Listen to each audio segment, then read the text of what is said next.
There lived a barber in a village. Shaving the people was his job.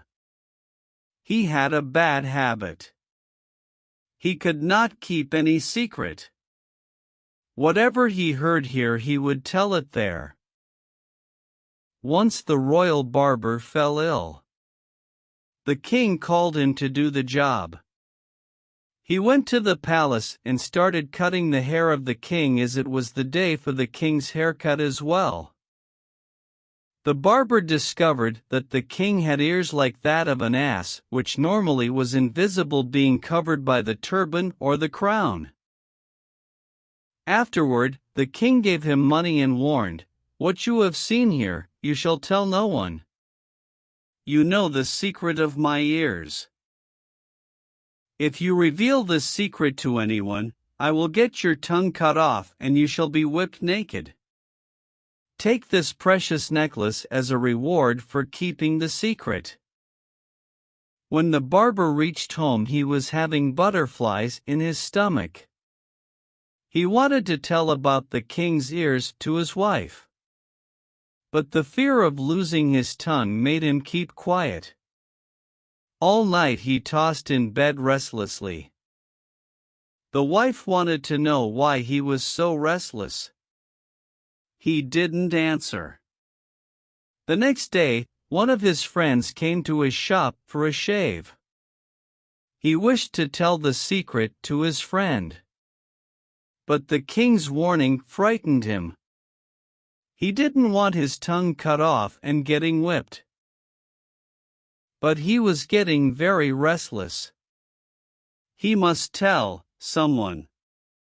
The barber visited one of his relatives and tried to whisper the secret in his ears. But the fear didn't let words come out of his mouth.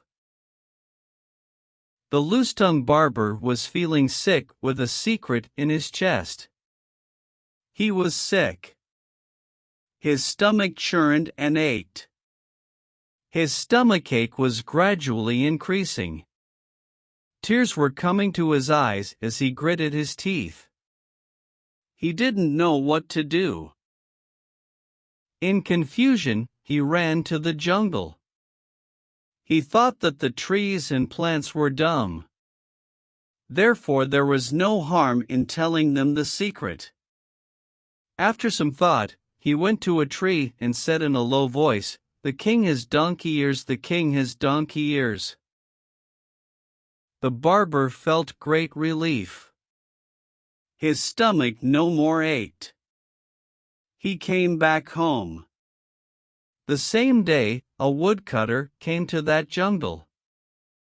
Incidentally, he decided to cut a big branch of the same tree the barber had talked to. He brought the wood home and a tom-tom was made out of it. The first use the tom-tom was put to was at a marriage ceremony where women sang songs. But the tom-tom was not making the sound a drum should make when played. It was sounding, "The king's donkey ears, the king's donkey ears." The people were puzzled. But the tom-tom went on repeating it. The rumor spread that the king had donkey ears. The people would hire the tom-tom just to hear it say, "The king's donkey ears won." The king learned about the news. The king knew that the culprit was no one else but the barber. The barber was summoned. He came frightened to death. The king said, "You have violated my order. You will be punished. Your tongue will be cut off."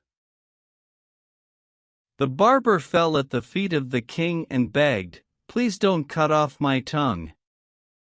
I just told it to a tree." The king took mercy on him. He asked the soldiers to spare his tongue, but asked them to give him a whipping to make him learn a lesson.